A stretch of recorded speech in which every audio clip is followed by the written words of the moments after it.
Hello, welcome. This is the Resilient Rooster. I'm back with another Yu-Gi-Oh video, and today I'm gonna be showcasing Darklord Lair of Darkness. I tried to make this deck with Dark Worlds, but it was a little bit too inconsistent for me.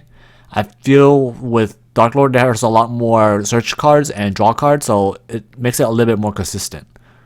So this deck, it works well with the Lair of Darkness because Arma, the Wicked Warden, can basically search any of your Dark Lord's cards since they're higher than 2000 defense.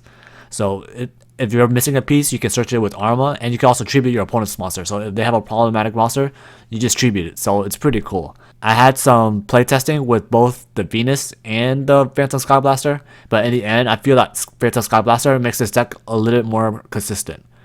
I feel like if there's any changes I could make with this deck, I probably would maybe get rid of the Lilith and one full force virus to add Pot of Desires. That way you have even more draw cards.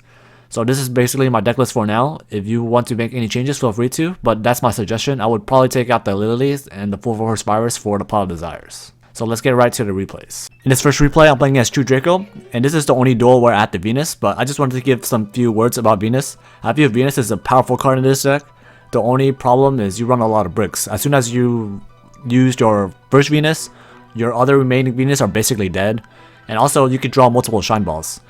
But my main point was try to make Skull Dread, so I wanted to find a card to basically make Skull Dread, and I figured out eventually that the Phantom Skyblast is a better card than the Venus. And also, the Venus is a light monster, so you can't really use Allure that much, at least with the Phantom Skyblast since it's a dark. If you want to, you could just get rid of it with the Allure of Darkness. So in this case, I feel like this is a better matchup for this deck since any problematic cards, you could just tribute it with Arma, and that's very easy just to get over big boards. So there, I basically wiped my opponent's hand, and I already know the two back row is the Solemn cards. So as long as I can just play through it or bait it out, I can basically deal enough damage to basically finish the game. So at this point, they're just top decking, and they can't use any spells or monster below a 1500 defense, I believe. So here I just got the duel. This is the duel where I took out the Venus and the Shine Balls to make the deck a little bit more consistent. I added more draw cards, and eventually it paid off since I was able to actually get the Phantom Skyblast. And Phantom Skyblast is a cool card. If you normal summon it or flip summon it, you can special summon any number of Skyblaster tokens up to the number of monsters you control. So if you have one monster and then you normal summon Phantom Skyblast, you can get basically 2 tokens. In this case, I had 3 monsters, so I would have been able to get 3 tokens if there was 6 monster zones. And by making the Skull Dread, hopefully you draw the cards that you need and get a setup. So here I could stop my opponent from using spell cards and monster cards under 1500 defense. So good thing that they didn't have any Pen Magician cards, otherwise they would have floated. So at this point they tried to go off, and they actually did pretty decent for just having a few cards in their hand. And that's what Pendulum Magicians are good for, right? So they basically made the Electrum, and eventually they were able to go off a little bit. I was kind of lucky since I stopped them from spells. Whatever spell cards they draw, I basically canceled them out. So they drew the Allure, it went away, and anytime they add a card, it basically goes to the graveyard if it hits those criterias. So my opponent, they tried to keep trying to make plays, but eventually I'm pretty sure it wasn't enough since my monsters are kind of beefy. The Darkest Diabolos is 3300 attack, and the Skull Dread's 2800, and the Eggshell is 2900. So this is a pretty cool field. Good thing though that since they couldn't really go off, I was able to get rid of their field slowly.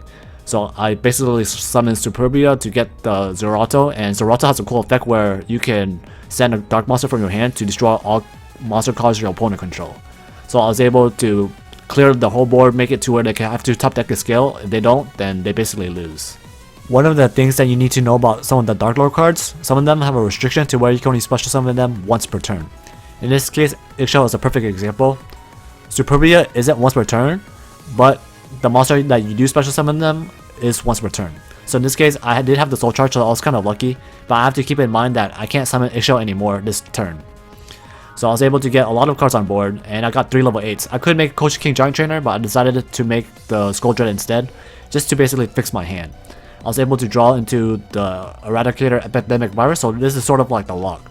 I could get rid of my Eggshell, and Darklord Diabolos would be able to basically get rid of the other part of the hand.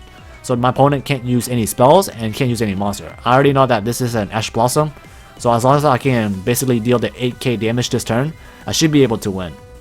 So I started to spam the board, and I feel like I misplayed here. I made number 23, and number 23 has a mandatory effect where you have to negate. It doesn't destroy, so that was lucky. But I probably should have made a better card than this. But I don't think it mattered in the end, since I was still able to spam out 4 additional monsters, and now all I can do is just attack for game.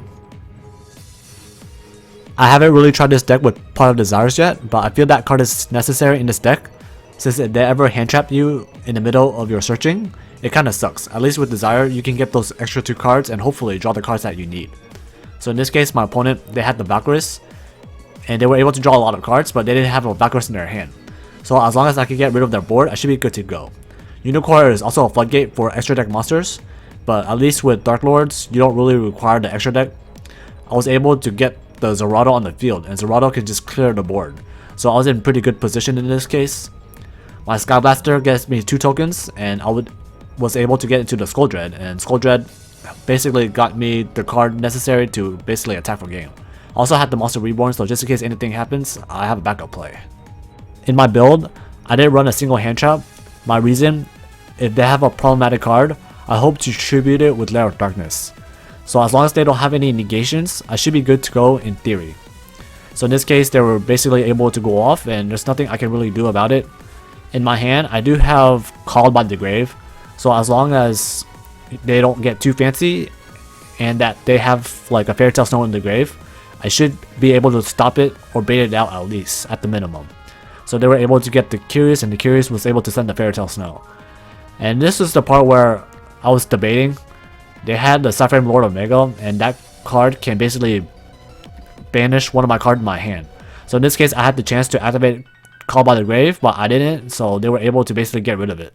So I have to bait out the Fairy Tale Snow now, and this is kind of the hard part. My opponent, they picked the right timing, otherwise I would have been able to make like Volgran, and then my cards would have been untouched.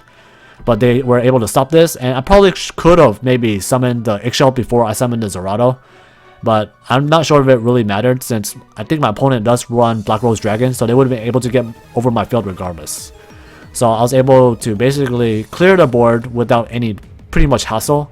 But now they basically have 3 monsters on the field, and 3 monsters is basically too much for this deck.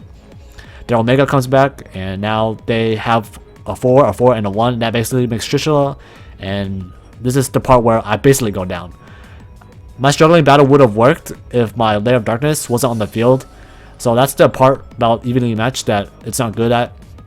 I probably should have said it, because Warlord was a problem, and I would have been able to at least banish 2 of these cards. So they were basically good to go. This would probably be my updated list if I had to play this deck again. So if you enjoyed the video, please leave a like. If you want to see more Yu-Gi-Oh content, please hit the subscribe button. Thank you for watching, and have a great day.